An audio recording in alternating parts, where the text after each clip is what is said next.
আওয়ামী লীগের রাজনীতি করার অধিকার নেই বলে মন্তব্য করেছেন বিএনপির স্থায়ী কমিটির সদস্য অবসরপ্রাপ্ত মেজর হাফিজ উদ্দিন আহমেদ।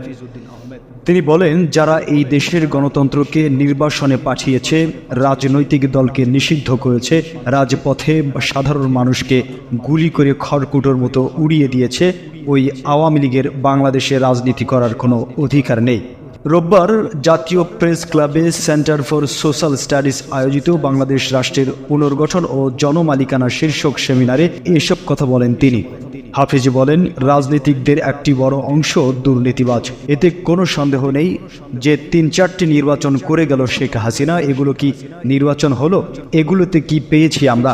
এভাবে জনগণের সাথে প্রতারণা বিশ্বের কোনো সরকার করেনি। কিভাবে ব্যাংক ব্যবস্থাকে ধ্বংস করে দিয়ে গেছে, কিভাবে পুলিশ বাহিনীকে একটা দুর্বৃত্ত বাহিনীতে পরিণত করেছে।